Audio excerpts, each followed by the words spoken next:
The water rushed out in torrents, carrying with it 17 years of secrets. Karen's shriek pierced the morning air as she watched her perfect neighborhood facade crumble, literally. "You've destroyed everything." She screamed into her phone, but the fire trucks were already racing toward what she claimed was a crime scene. What she didn't know was that beneath that pristine pool lay something that would expose the real criminal. And it wasn't who anyone expected. Marcus Rivera had been staring at the invoice for 23 minutes when his phone buzzed with another text from his ex-wife. Late again on Sophia's dance fees. She's embarrassed. Fix this. He set the paper down on his kitchen counter, the numbers blurring together like they had every morning for the past 3 months. $2,000 for emergency pool repairs. The liner had torn completely, and the filtration system had failed spectacularly during last week's storm. His modest savings account couldn't handle another major expense, not with Sophia's medical bills from her recent appendectomy still trickling in. The irony wasn't lost on him. He'd bought this house specifically for the pool. Sophia had begged for swimming lessons, and the backyard oasis had seemed like the perfect father-daughter bonding opportunity. Now, 17 years later, it was a concrete crater that mocked his financial struggles. Marcus walked to the sliding glass door and stared at the murky water. Green algae bloomed across the surface like an abstract painting of his failures. The pool had been the crown jewel of their Maple Street home, the reason Karen Whitmore next door had initially been friendly when he'd moved in.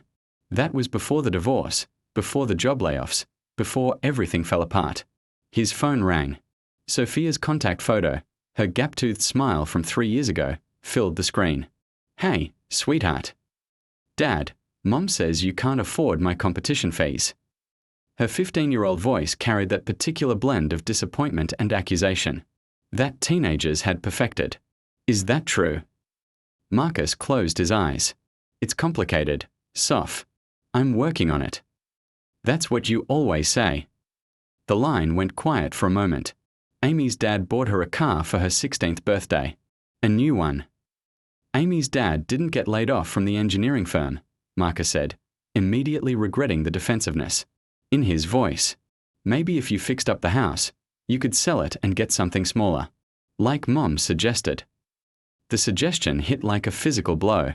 Karen, his ex-wife, not the neighbor, had been pushing this narrative for months. Downsize. Accept defeat.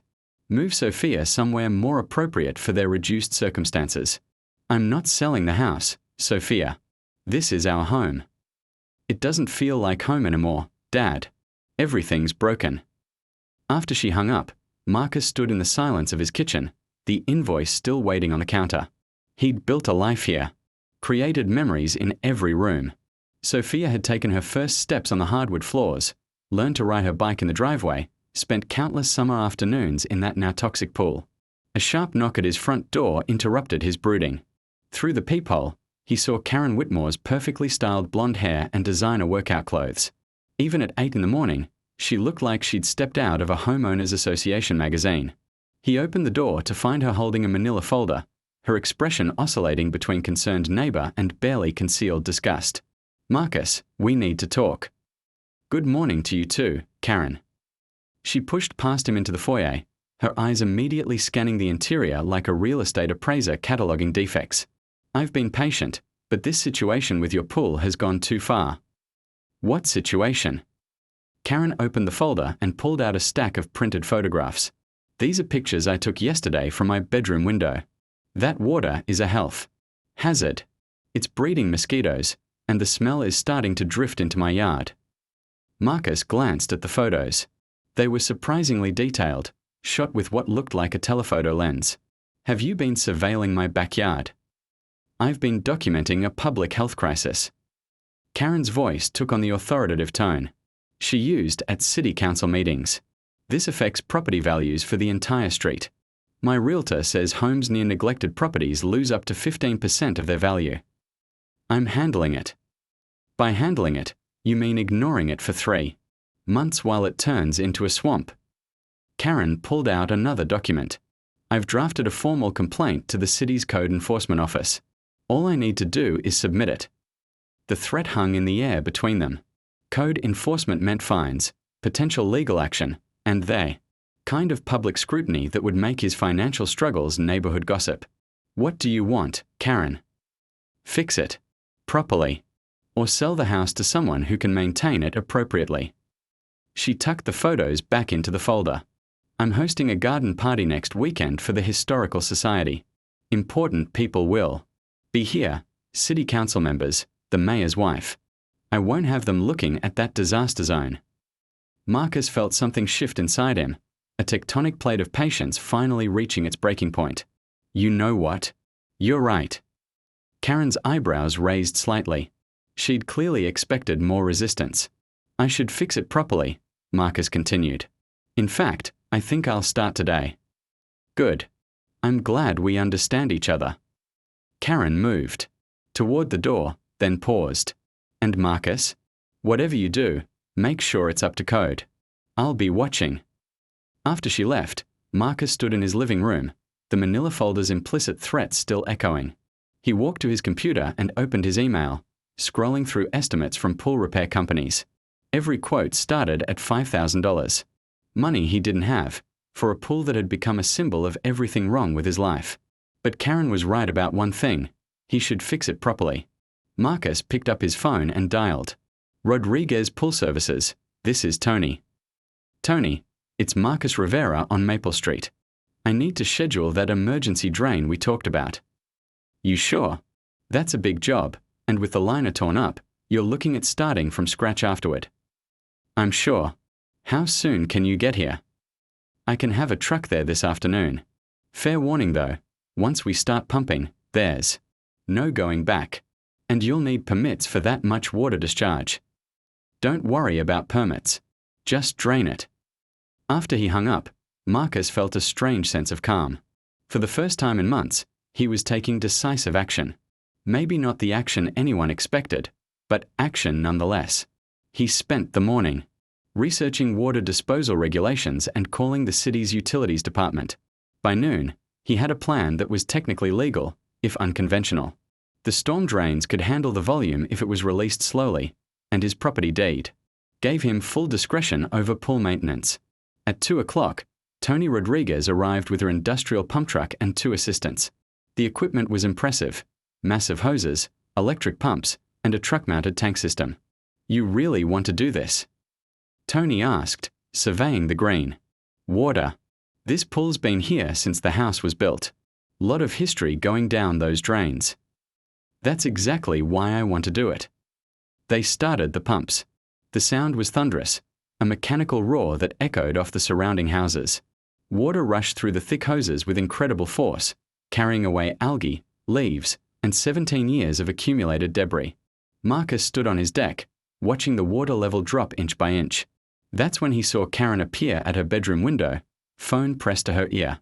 Even from a distance, he could see her mouth moving rapidly, her free hand gesturing frantically toward his yard. The water level continued to drop. 3 feet, 4 feet, 5 feet. And then Marcus saw something that made his blood freeze.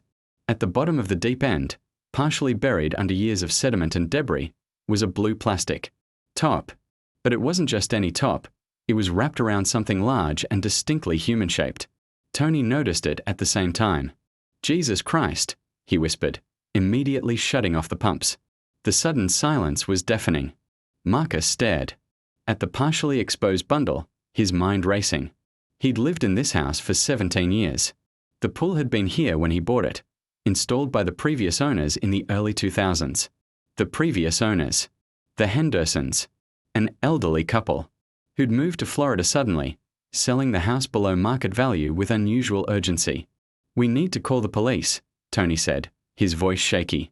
But before Marcus could respond, they heard sirens. Multiple sirens, growing closer. Karen's frantic phone call hadn't been to complain about the noise. She'd called the fire department, probably claiming some kind of environmental emergency. 3 fire trucks rounded the corner onto Maple Street, followed by a police cruiser and what looked like a hazmat response vehicle.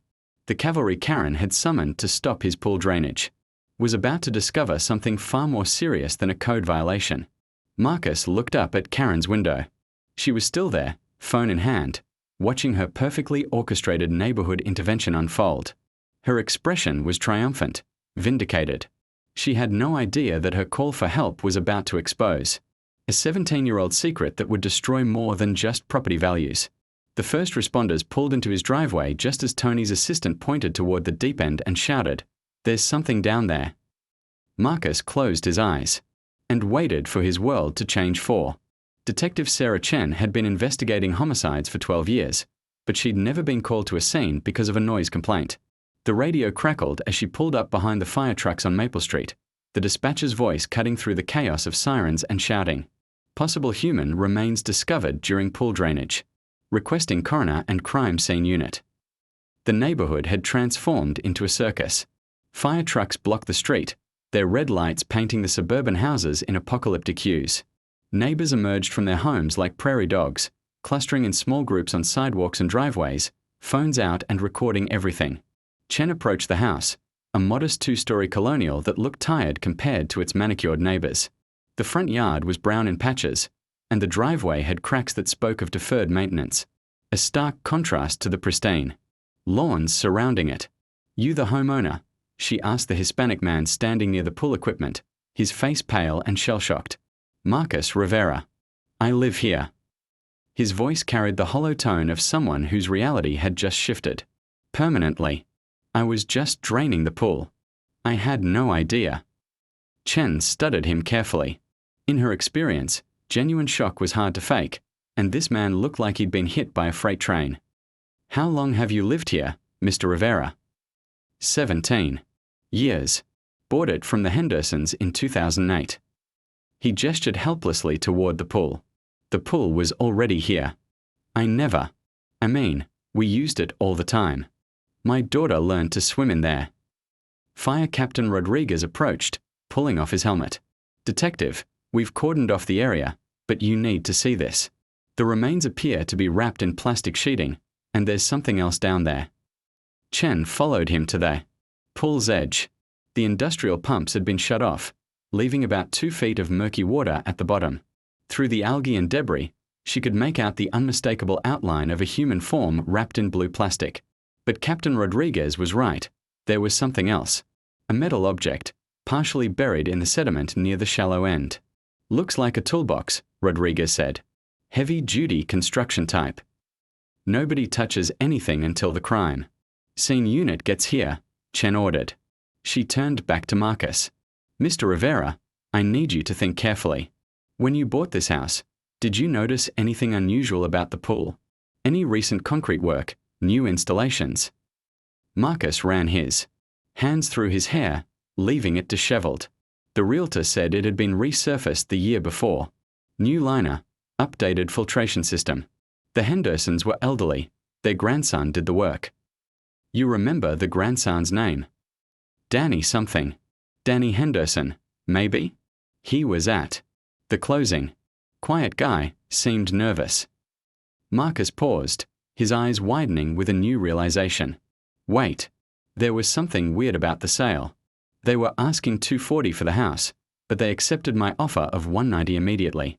No negotiation, no counteroffers. My realtor said it was unusual. Chen made notes on her phone. A quick sale, below market value, elderly sellers. Who moved out of state immediately. Classic red flags for someone trying to distance themselves from a crime scene. The Hendersons, where did they move to? Florida, I think. Maybe Fort Lauderdale? I got a Christmas card the first year, but nothing after that. The crime scene van arrived, followed by the coroner's vehicle. Chen watched the neighbors' excitement ratchet up another notch.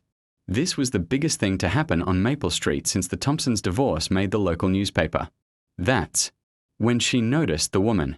She stood apart from the other neighbors, positioned perfectly in the bay window of the house next door.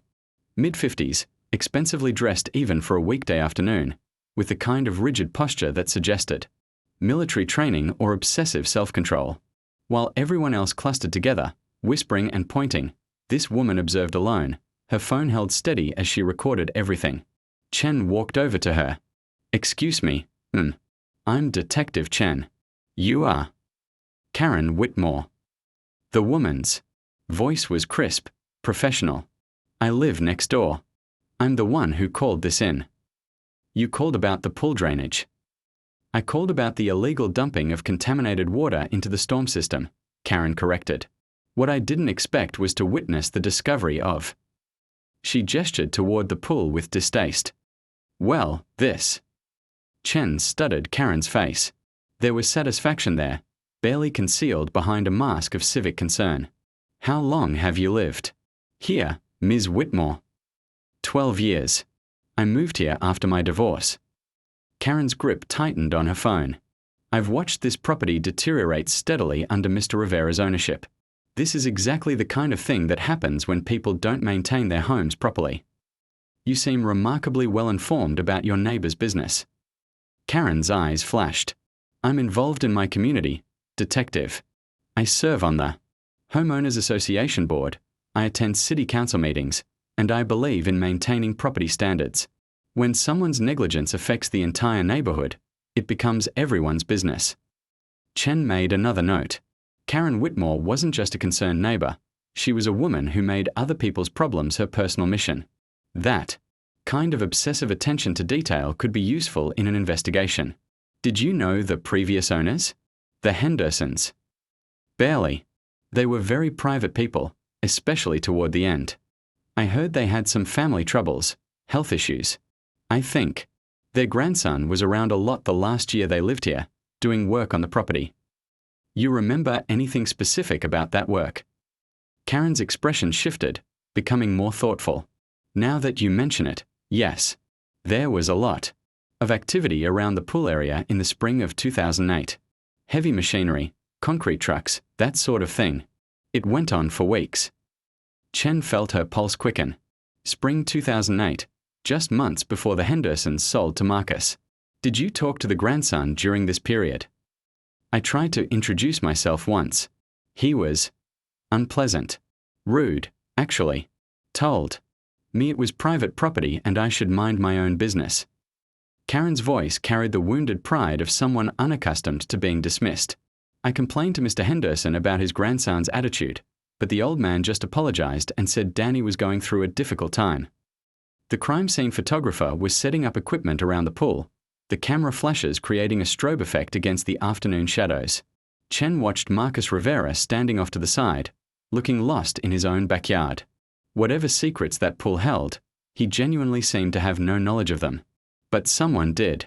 Ms. Whitmore, I'm going to need you to come down to the station later to give a formal statement. You've been very observant about the neighborhood activities. Karen's posture straightened with pride. Of course, detective. I've always believed that good neighbors look out for each other. Chen's phone buzzed. A text from her partner, Detective Mike Torres, who was back at the station running background checks. Found something interesting. Danny Henderson died in a car accident in 2009. Single vehicle crash in the Everglades. No witnesses. Chen stared at the message, her mind racing. Danny Henderson, the nervous grandson who'd done extensive pool work in spring 2008, who'd been rude to neighbors and was going through a difficult time, had died less than a year after his grandparents sold the house and moved to Florida. She looked back at the pool, where the crime scene team was setting up floodlights as the afternoon shadows lengthened. Whatever was wrapped in that blue plastic had been down there for 17 years, through Marcus Rivera's entire tenure as homeowner, through his daughter's swimming lessons, birthday parties, and countless summer afternoons. The cruel irony was devastating. Marcus had been living above a crime scene for nearly 2 decades, completely unaware. His financial struggles, his ex-wife's pressure to sell the house, Karen Whitmore's complaints about property maintenance, all of it had been happening while evidence of a possible murder lay beneath the water where his daughter had learned to swim. Chen approached the crime scene photographer. How long before you can safely remove the remains? Give us another hour to document everything in place. The water's making it tricky, but we should have preliminary identification of what we're dealing with by tonight. And the toolbox. That'll come up with the remains.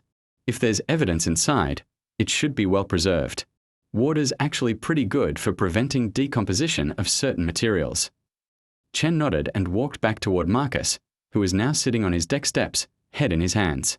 Karen Whitmore had disappeared inside her house, but Chen could see lights on in several windows, probably reviewing her extensive documentation of neighborhood activities.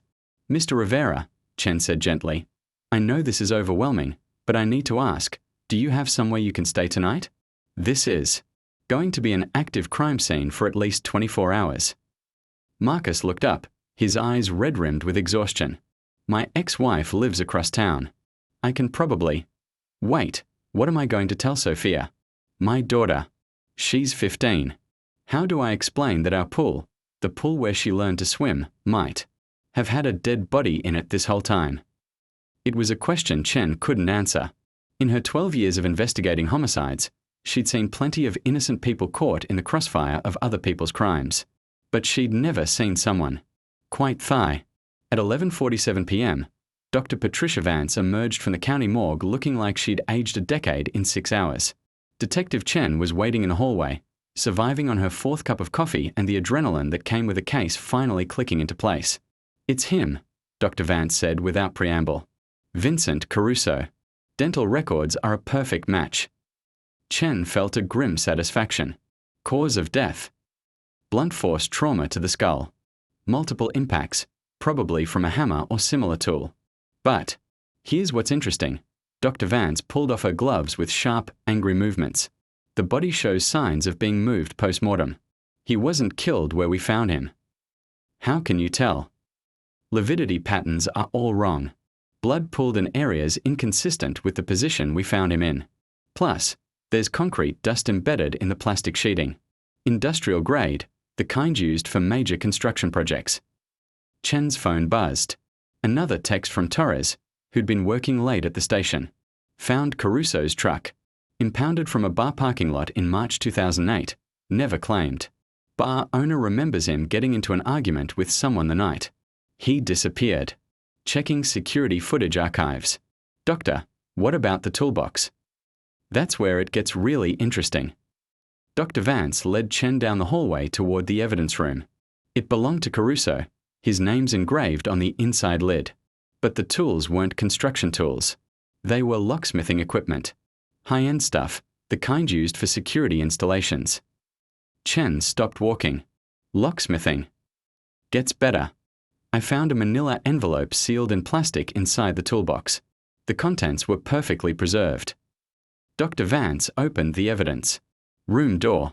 You're going to want to see this. On the steel examination table lay dozens of photographs, each sealed in individual evidence bags. Chen leaned closer, studying the images. They showed the interior of what appeared to be an upscale home, expensive furniture, artwork, a wall. Safe that had been professionally opened. These are surveillance photos, Chen realized. Keep looking. Chen moved to the next set of photos. These showed people, a well-dressed man in his 60s arguing with someone just outside the camera frame, a woman counting stacks of cash, and finally, a series of shots that made Chen's blood run cold. The photos showed Robert Henderson, the elderly former homeowner, in what appeared to be the same upscale house. But he wasn't alone. A younger man stood beside him, tall, thin, with the nervous energy Chen recognized from witness descriptions of Danny Henderson. Caruso was documenting something, Chen said. But what? Dr. Vance handed her the final evidence bag. Inside was a handwritten note on letterhead from Caruso Security Consulting. Insurance fraud investigation, Henderson a Meridian case. Payment pending full documentation of staged burglary. Additional evidence of tax evasion and money laundering. Meeting scheduled the 15th of March 08 to discuss terms. Chen stared at the note, the timeline crystallizing in her mind. Vincent Caruso hadn't been Robert Henderson's business partner. He'd been investigating him. The locksmithing tools, the surveillance photos, the documentation of a staged burglary. Caruso had been a private investigator specializing in insurance fraud. And somehow, Robert Henderson had discovered he was being investigated. Her phone rang. Torres again. Chen, where are you? I just found something that changes everything. I'm at the morgue. What did you find? Security footage from O'Malley's bar, March 14, 2008. Vincent Caruso was there, all right. But guess who he was arguing with? Robert Henderson. Wrong. Danny Henderson. And Sarah, they weren't strangers. The bartender remembers them because they'd been meeting there regularly for weeks. Says it looked like Danny owed Caruso money. Chen felt the case shifting again. Danny was Caruso's client. That's what I thought at first. But I kept digging. Turns out Danny Henderson had a gambling problem. Serious debt to some very unpleasant people. And in February 2008, he suddenly paid off everything, over $200,000 in cash. The pieces were falling into place with sickening clarity. Danny Henderson, deep in gambling debt, had hired Vincent Caruso to investigate his grandfather's finances. But somewhere along the way, the investigation had become something else entirely. Torres, meet me at the Henderson house. The old one, where Marcus Rivera lives now. I need to see something. 20 minutes later, Chen stood in Marcus Rivera's backyard, crime scene tape fluttering in the night breeze. The pool had been drained completely now, revealing the full scope of the construction work that had been done in 2008. New concrete lined the deep end, and the color was subtly different from the rest of the pool. Torres arrived with a flashlight and the case files they'd been building. Okay, talk me through your theory. Danny Henderson was in serious trouble with gambling debts. He hired Caruso to investigate whether his grandfather had hidden assets, money, that could pay off his debts. Chen pointed to the pool. Caruso discovered evidence of insurance fraud, tax evasion, maybe other crimes. But instead of turning it over to authorities, Danny saw an opportunity. Blackmail. Exactly. But Caruso got greedy, or maybe he grew a conscience. Either way, he demanded more money or threatened to expose everything. Chen walked to the deep end. So Danny killed him. March 15, 2008. Then he had to figure out what to do with the body. Torres aimed his flashlight at the fresh concrete. And Granddad's pool was the perfect solution. Robert Henderson was a contractor. He had the skills and equipment to completely redo the pool bottom. Make it look like a normal renovation. But here's what I don't understand, Chen said. Why did Robert go along with it? Why help cover up a murder? Torres opened one of the case files. I think I found the answer to that too. Robert Henderson didn't just have hidden assets. He was stealing from his business clients, skimming money from construction jobs, billing for materials he never purchased, inflating labor costs. Caruso had documented everything. So Robert was trapped. If he didn't help Danny cover up the murder, Danny would expose his financial crimes. Two men, both guilty of serious crimes, forced into a conspiracy to cover up an even worse one. Torres shook his head. But it gets worse. I found Robert Henderson's medical records from Florida. He didn't die of natural causes. He died of a massive heart attack 3 months after moving. His doctor noted extreme stress and paranoia in his final weeks. Chen stared at the pool, imagining the horror of those 3 months. Robert Henderson, an elderly man, suddenly complicit in murder, forced to flee his home and live with the knowledge that a man's body was buried beneath his grandson's crime. And then Danny dies 8 months later in a convenient car accident. I checked with Florida Highway Patrol. Single vehicle crash on a remote stretch of road. No witnesses, but the investigating officer noted that Danny's blood alcohol was barely legal, and there were no skid marks. Like he drove straight into that tree on purpose. The guilt had eaten both men alive. Robert Henderson's heart had given out under the stress, and Danny Henderson had chosen suicide over living with what he'd done. Which brings us to the present, Chen said. Marcus Rivera, completely innocent, living above a crime scene for 17 years. His financial problems force him to drain the pool, and Karen Whitmore's complaints bring the authorities to witness the discovery. Torres looked toward Karen's house, where lights still blazed in multiple windows. Speaking of which, I ran a background check on her too. Guess what she used to do for a living? Please tell me she was a police officer. Insurance investigator. 25 years with Meridian Insurance Group, specializing in fraud prevention. She only retired 2 years ago. Chen's mind reeled. Meridian Insurance, the same company. Mentioned in Caruso's notes. Torres, please tell me you're not suggesting. I'm not suggesting anything. But I am noting that Karen Whitmore moved to Maple Street in 2013. 4 years after Danny Henderson's death, and she spent the last 12 years obsessively documenting her neighbor's activities with the kind of detail that suggests professional training. They stood in silence, both processing the implications. If Karen Whitmore had worked for Meridian Insurance, she would have known about Vincent Caruso's investigation. She might even have been his supervisor or colleague. Chen's phone rang. The caller ID showed the police station. Detective Chen. This is Officer Rodriguez. We've got a situation at the Henderson house. The neighbor next door, Karen Whitmore, she's requesting to speak with you immediately. Says she has information about the case. Chen looked at Torres. How much information do you think she's had all along? Only one way to find out. They drove the short distance back to Maple Street, where Karen Whitmore waited on her front porch despite the late hour. She'd changed from her designer workout, clothes into a business suit, and her posture radiated the confidence of someone finally ready to reveal the truth. Detective Chen, she called as they approached. I think it's time we had an honest conversation about Vincent Caruso. Chen felt her pulse quicken. You knew him. I was his supervisor at Meridian Insurance. Vincent was investigating the Henderson family for us when he disappeared. Karen's voice was steady, professional. I've been waiting 17 years for his body to surface. You knew he was dead. I suspected. Vincent was too good at his job to just disappear without a trace. When the Henderson family suddenly moved and Dan, Marcus Rivera sat in his living room at 6:30 a.m., staring at his phone as missed calls and text messages accumulated like digital snowfall. The story had broken on the morning news. Decades-old murder solved after neighbor dispute leads to grisly discovery. His daughter Sophia's contact photo appeared on the screen for the 7th time in an hour. Dad, everyone at school is talking about our house. They're saying we lived with a dead body. Is that true? Marcus closed his eyes. 17. Years of trying to be a good father, and now his daughter would forever be known as the girl who learned to swim above a corpse. It's complicated, sweetheart. Mom says I can't come over anymore. She says the house is a crime scene and it's not safe. Sophia's voice cracked.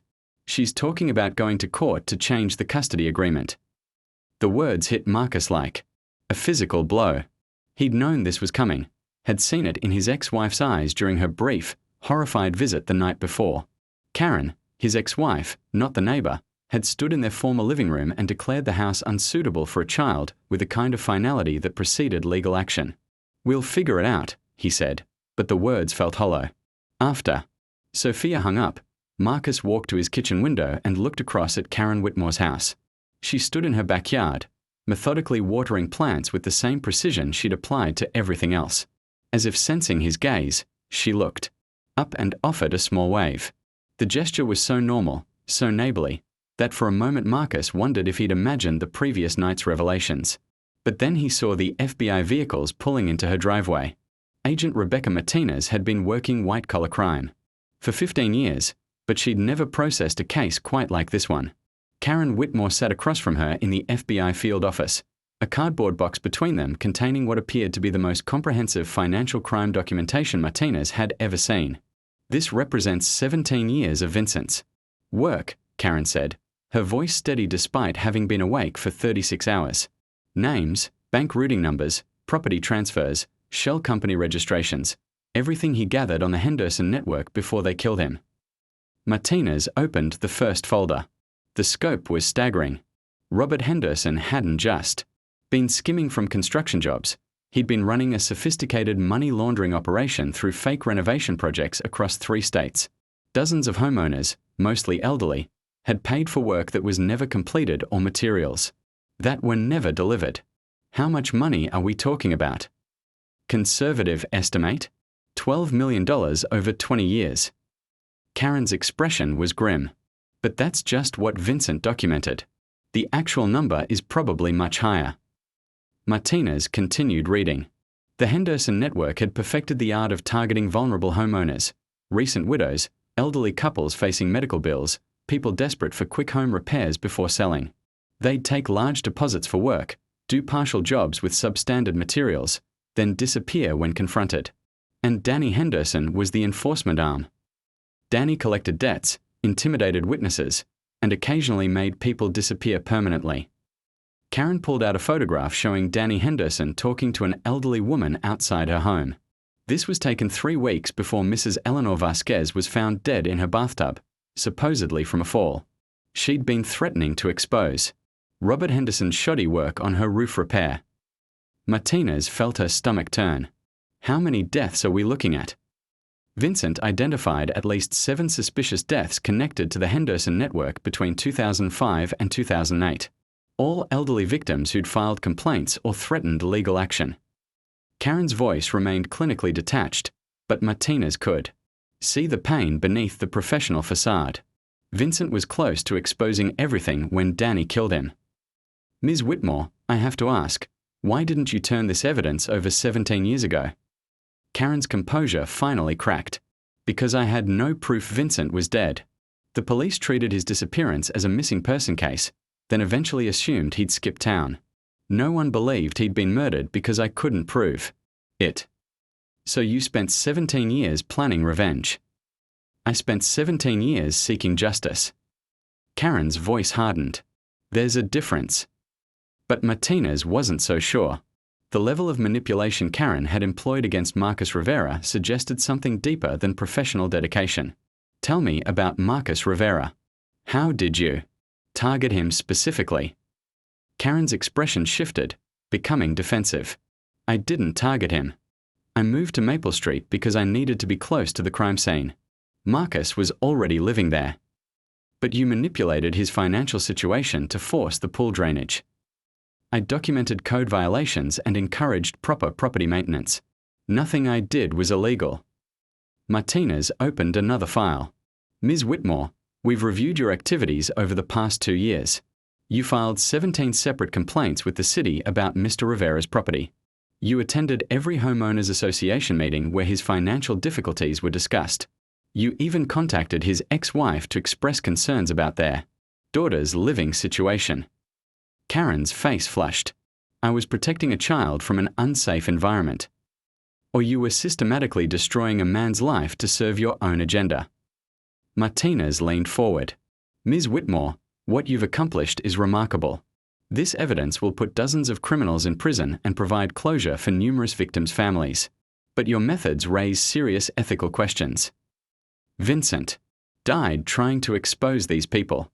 Everything I did was to honor his sacrifice. Everything you did was to satisfy your need for revenge, regardless of the collateral damage to innocent people.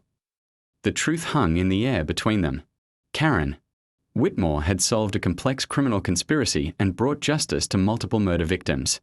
But she'd also spent nearly 2 decades manipulating an innocent man, orchestrating his financial ruin, and traumatizing his teenage daughter, all to serve her personal quest for vengeance. Martinez's phone buzzed with a text from Detective Chen. Need to see you immediately. New developments in the Rivera situation. 20 minutes later, Martinez arrived at the police station to find Chen pacing her office like a caged animal. What's wrong? Marcus Rivera's ex-wife filed an emergency motion for full custody this morning. She's claiming the house is unsafe and Marcus showed reckless endangerment by exposing their daughter to a crime scene. Chen threw a legal document on her desk. Her lawyer is arguing that Marcus was negligent in not discovering the body sooner. Martinez stared at the paperwork. That's insane. He had no way of knowing. It gets worse. Karen Whitmore, the neighbor, not the ex-wife, provided an affidavit supporting the custody change. She documented every conversation she had with Marcus about the pool, every complaint she filed, every warning she gave him about property maintenance. She's using her own manipulation as evidence against him. Exactly. She's portraying herself as the concerned neighbor who repeatedly warned Marcus about dangers he was ignoring, rather than the woman who orchestrated his downfall. Chen sat down heavily. Marcus could lose his daughter permanently because he was unlucky enough to buy a house from murderers. Martinez felt a cold rage building. Karen Whitmore's quest for justice had become something far more twisted. A methodical destruction of an innocent family to serve her personal need for closure. There's more, Chen continued. I talked to Marcus's mortgage company this morning. Guess who's been calling them regularly for the past 6 months, reporting property value concerns and encouraging them to reassess the loan terms? Karen Whitmore. She's been working every angle. The city complaints, the homeowners association pressure, the mortgage company concerns, even reaching out to his ex-wife, all designed to force Marcus into a financial corner where draining the pool was his only option. Martinez reviewed the timeline in her mind. Karen had moved to Maple Street in 2013. 4 years after Danny Henderson's death. She'd spent 12 years watching and waiting, gathering intelligence on Marcus Rivera's financial situation, personal relationships, and vulnerabilities. Then, in the past 2 years, she'd launched a systematic campaign to destroy his stability. Chen, I need to ask you something, and I need an honest answer. Do you think Karen Whitmore is mentally stable? Chen considered the question carefully. I think she's a highly intelligent woman who's been consumed by grief and rage for 17 years. She's channeled those emotions into a plan so complex and patient that it borders on sociopathic. But she's not technically a criminal. No. Everything she did was legal. Unethical as hell, but legal. Chen's phone rang. She glanced at the caller ID and grimaced. It's Marcus Rivera. She answered on speaker. Detective Chen, I need to ask you something. Marcus's voice was hollow with exhaustion. Karen Whitmore just came over. She wanted to apologize for any inconvenience the investigation might cause me. But the way she said it, it felt like she was gloating. Chen and Martinez exchanged glances. What exactly did she say, Mr. Rivera? She said she hoped I understood. That sometimes good neighbors have to make difficult decisions for the greater good. Then she said she'd heard about my custody situation and offered to provide a character reference if needed. Marcus's voice broke. She destro. 3 weeks after Vincent Caruso's body was removed from his backyard, Marcus Rivera stood in the empty shell of what had been his daughter's bedroom, boxing up 17 years of memories. The custody hearing had lasted exactly 47 minutes. His ex-wife's lawyer had painted him as a negligent father who'd exposed their child to a crime scene through willful ignorance, while Karen Whitmore's sworn testimony had provided devastating evidence of his reckless disregard for safety. The judge had awarded full custody to his ex-wife, with supervised visitation for Marcus contingent on him finding suitable housing. The house was going into foreclosure. The media attention had made it impossible to sell. No family wanted to buy the murder pool house, and investors weren't interested in a property that would require complete reconstruction. His mortgage company, citing environmental concerns and property value depreciation, had accelerated the loan and demanded immediate full payment. Marcus sealed the last box and carried it downstairs, where Detective Chen waited in his living room.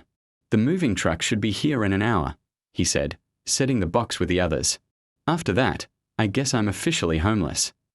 Chen studied his face. In 3 weeks, Marcus had aged what looked like 5 years.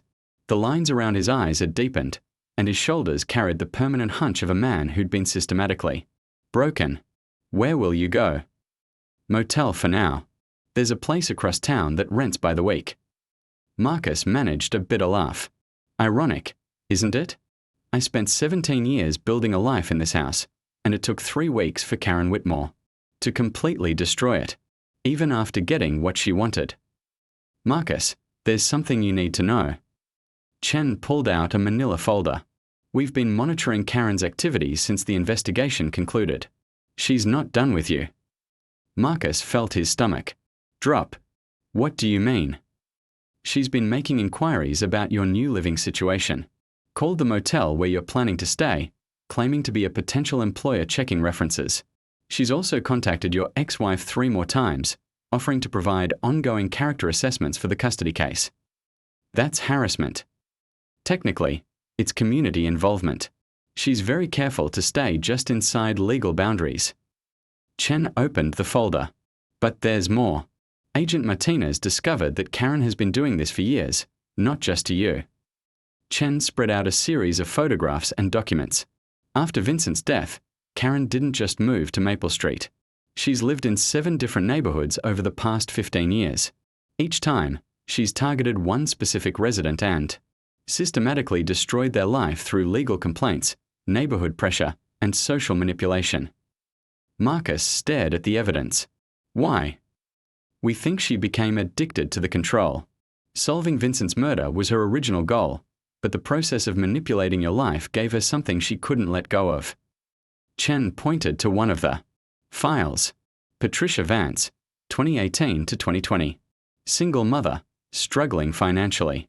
Karen moved next door and spent 2 years filing noise complaints, calling child services, and organizing neighborhood petition drives until Patricia was forced to move. What happened to her? Lost custody of her kids. Living in transitional housing now, working 3 part-time jobs to pay for supervised visitation. Chen's voice was grim. Before Patricia, it was David Chen, no relation, an elderly widower, who made the mistake of letting his yard maintenance slip after his wife died. Karen spent 18 months destroying his reputation in the community until he had a nervous breakdown and moved into assisted living. The pattern was chilling. Karen Whitmore had turned the systematic destruction of innocent lives into a hobby, moving from neighborhood to neighborhood like a locust, finding vulnerable targets and orchestrating their downfall under the guise of community improvement. She's a serial life destroyer, Marcus said quietly. And she's very good at it. Every action is technically legal, every complaint is formally justified, and every intervention appears motivated by legitimate concern. Chen closed the folder. The problem is, we can't prove criminal intent, and her victims are usually too broken to fight back. Marcus walked to his front window and looked across at Karen's house. She was visible in her kitchen, probably preparing another gourmet meal in her perfect home, financed by Vincent Caruso's life insurance policy and 17 years of methodical savings. She won, he said. She got everything she wanted, and I lost everything I had. Maybe not everything. Chen's tone made Marcus turn around. What do you mean? Agent Martinez found something interesting in Vincent Caruso's safety deposit box. Something Karen doesn't know about. Chen pulled out a sealed envelope. Vincent suspected he was being watched in the weeks before his death. He left instructions that if anything happened to him, certain evidence should be given to specific people. Marcus took the envelope. His name was written on it in careful handwriting, along with a date, March 10, 2008. Vincent wrote this 5 days before he was murdered, Chen explained. He must have suspected Danny Henderson was planning something. With trembling hands, Marcus opened the envelope. Inside was a handwritten letter and a small key. To the future owner of 47 Maple Street. If you're reading this, something has happened to me, and my investigation into the Henderson family has been compromised. The enclosed key opens a storage unit at Secure Space Storage, Unit 247. Inside, you'll find complete documentation of a criminal conspiracy that extends far beyond the Henderson family. More importantly, you'll find evidence that Karen Whitmore, my supervisor at Meridian Insurance, has been stealing from the company for years. She's been using her position to identify wealthy clients, then hiring criminals to rob them while she provides inside information about their assets and security systems. Karen hired me to investigate the Henderson family, not to expose their crimes, but to recruit them into her criminal network. When I discovered her real agenda and threatened to expose her, she arranged for Danny Henderson to kill me. The woman who claims to love me is actually the one who ordered my death. I'm hiding this letter and key because I don't trust Karen to seek justice for my murder. She'll use my death to eliminate her criminal partners and cover her tracks. Please get this information to the FBI. Don't trust Karen Whitmore with anything. Vincent Caruso. Marcus read the letter twice, his hand shaking. Karen didn't spend 17 years seeking justice for Vincent's murder. She spent 17 years covering up the fact that she ordered it. That's what Agent Martinez thinks. Karen manipulated Danny Henderson into killing Vincent, then used Vincent's death to destroy the Henderson family and eliminate the witnesses to her own crimes. Chen's voice was tight with controlled anger. She didn't move to Maple Street to solve a murder. She moved here to make sure the evidence stayed buried. Then why did she force me to drain the pool? Because she needed Vincent's body found eventually, but on her terms. She couldn't let the secret die with her. She needed to be seen as the grieving fiancé who never gave up seeking justice. It was the perfect cover story for her new life as a professional victim manipulator. Marcus felt a rage building that was unlike anything he'd ever experienced. She destroyed my life to protect her reputation. And she's about to do it again. Karen doesn't know we have Vincent's letter, and she can't risk you eventually discovering the truth about the house's history on your own. Chen leaned forward. Marcus, she's planning to destroy your credibility completely. Make you look so unstable that no one will believe anything you say about her. How? Chen hesitated. She's been calling your ex-wife, claiming you've been making threatening phone calls. She's also filed a report with the police saying you've been stalking her, taking pictures of her house, and making her feel unsafe. That's insane. I've barely spoken to her since the investigation ended. It doesn't matter. Karen has 17 years of experience manipulating the system. By the time she's finished, you'll be facing restraining orders, possible criminal charges, and complete social isolation. Chen stood up. Unless we stop her first. Marcus stared at Vincent's letter, understanding finally dawning. The storage unit. If Vincent documented her crimes, we could have her arrested for conspiracy to commit murder, theft, fraud, and about a dozen other felonies. Chen smiled grimly. But we need to get to that storage unit before she realizes what we know. An hour later, Marcus stood outside Secure Space Storage with Detective Chen, Agent Martinez, and a locksmith. Unit 247 was in the back corner of the facility, covered in 17 years of dust and spider webs. The key turned easily. Inside, they found Vincent Caruso's real investigation, not just into the Henderson family, but into Karen Whitmore's criminal empire. File boxes filled with bank records, insurance claims, police reports, and surveillance photographs. Evidence of dozens of crimes spanning 2 decades, all orchestrated by a woman who used her position in the insurance industry to identify targets and coordinate their destruction. My God, Agent Martinez whispered, opening box after box. She wasn't just stealing money. She was stealing lives. The documentation was meticulous. Karen had been running a sophisticated operation where she identified wealthy insurance clients, provided inside information to criminal associates, then processed the FRA,